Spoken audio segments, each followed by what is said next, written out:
Yo, what is going on, everybody? It is your boy Sonny here, back at it again with another Neverwinter video. By the title and thumbnail, you know why you clicked on. But in today's video, this is going to be another big one. Now, I wanted to get this video out days ago, guys, so I do apologize for the delay on this one. But better late than never, as I always say. So without further ado, we're just going to jump straight into the video and make our way over to the Insignia bonus tab again.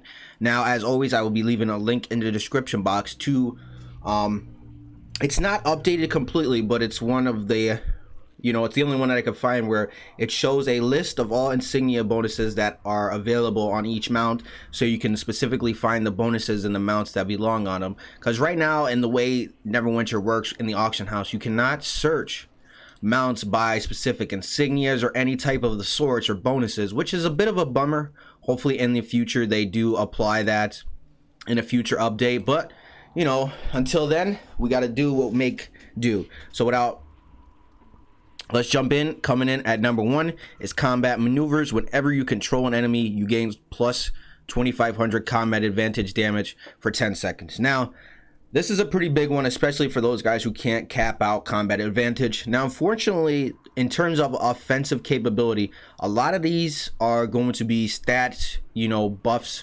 but 9 times out of 10, a lot of the classes, majority of all the classes in Neverwinter, have capability of controlling an enemy.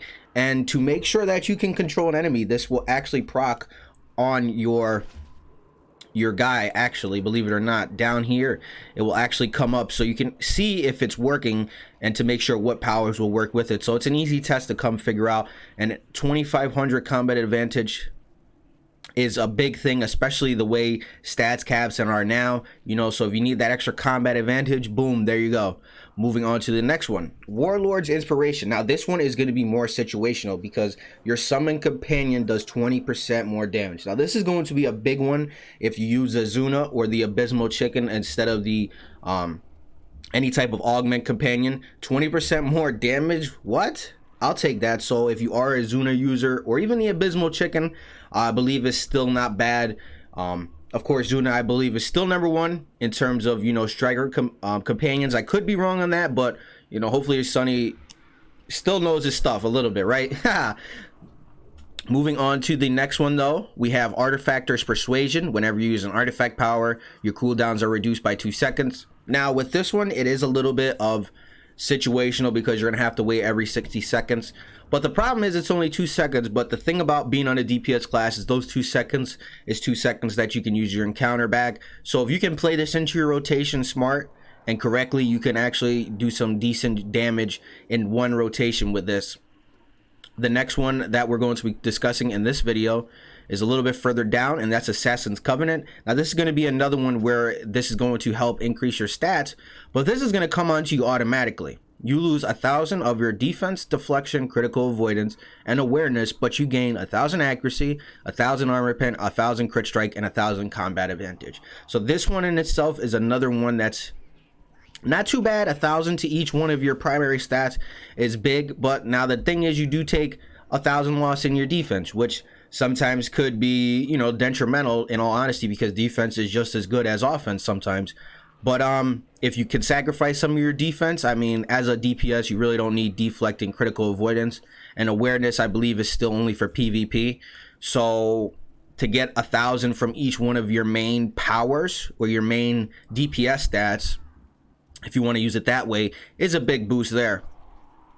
The next one we're going to be discussing is Cavaliers Warning. Now, this one is going to be situational because you're going to need a legendary mount and a combat power in order for this one to work. But if you do have one, whenever you activate a mount combat power, you gain 1000 to all of your ratings for 10 seconds. Now, this is another one that's going to be situational because you can only use a combat power or the mount power every 60 seconds, just like the artifact. But if you combine, let's say, Cavaliers Warning and Artifactors Persuasion together, right there, you just reduce your cooldown by 2 seconds, and then you just bumped up your power by 1000. Now, don't get me wrong, 1000 stats isn't groundbreaking, but at the end of the day, it's better than not getting anything out of it, And last but not least, guys, we have Gladiators Down. Now, this one was in my defensive one as well because having more movement speed is just great for any toon you play, but especially on a DPS class, guys, especially if you're trying to go real sweaty. And as always, you can stack these on all 5 mount bonuses if you really wanted to. Of course, you're going to get diminishing returns on each time you use it, but at the same time, you could theoretically use 5 Gladiators, guys. You really wanted to, you could use 5 Cavaliers Warning. My best bet is, you know, how I primarily ran is, you know, always at least 2 Gladiators Gal, if not 1 minimum. You know, I think Gladiators Gals is one of those that should definitely be slotted in everybody's Insignia slot, regardless of if you're a DPS class or a tank. That's why I included it in both videos. And this one is huge. When your stamina is above 75%, you move 10% faster, and when your stamina is below, you gain 10% stamina regen. So it's one of those things where you can move faster when you're above stamina, and then you gain more stamina when you start using your stamina. So it's pretty much a win-win situation with this one. And as always, getting to the mobs first is just automatic more DPS, you know, so you can go as sweaty as you want with this one.